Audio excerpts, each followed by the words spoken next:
When my great-uncle Edwin died, the family spoke of him carefully, the way people speak about locked rooms they don't want opened. He had been a curator, not in a famous museum, but in a private one, the kind no one visited unless they already knew it existed. His will was simple. The house went to the state, the money was divided, and the collection came to me. At first, it felt almost charming. Wooden crates stacked like forgotten memories, each one wrapped in yellowed cloth, each labeled in Edwin's precise handwriting. A tarnished music box, a cracked porcelain mask, an antique locket sealed shut, a dark, heavy tapestry whose pattern barely survived time. Dust filled my apartment. The air smelled of old metal and paper. I told myself this was just a family quirk, an eccentric old man's hobby. But then I noticed the notes. Every single object had one. Do not place near mirrors. Do not display together. I laughed. Then I followed every rule anyway. That first night, I dreamed of Edwin standing in my hallway, his lips moving without sound, his eyes fixed on something behind me. The music box was harmless, or so I thought. Small, unassuming, easy to forget. One evening, without thinking, I wound the key. The melody was wrong, not sad, not happy, just unfamiliar.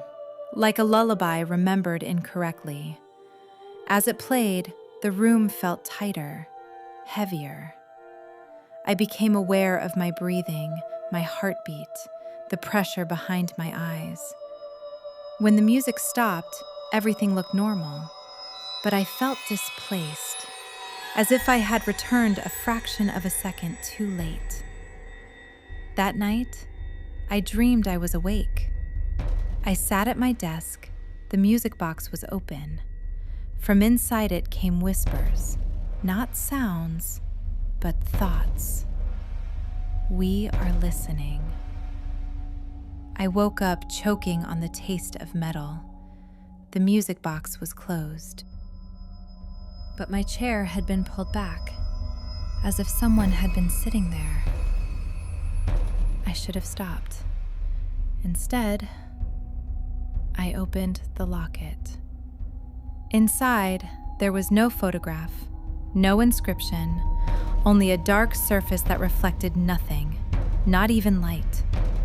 When I touched it, memories flooded my mind, arguments I didn't remember having, funerals I had never attended. Edwin's voice, calm and instructional, explaining rules I didn't remember learning. Soon, the objects began to overlap. After winding the music box, the locket grew warm. When I stared at the tapestry, its threads rearranged themselves. Shapes formed. Faces almost appeared, then disappeared when I blinked. Time stopped behaving. Minutes vanished, then hours. I found notes written in my own handwriting, documenting events I couldn't remember living through. Reflections lagged behind my movements. Conversations replayed in my head with different meanings. And slowly, terrifyingly, I understood something. These weren't objects. They were participants. They were rewriting my reality. I searched for answers. Old auction records, family journals, local folklore. The same symbol appeared everywhere. So did one word. Sentinels.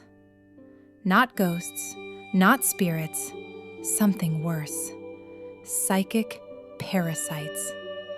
Thought forms that fed on attention.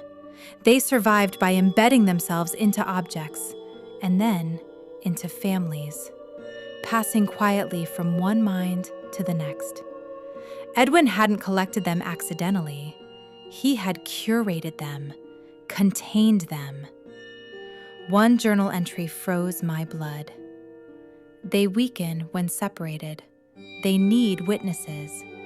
If inherited, they adapt. Edwin wasn't eccentric.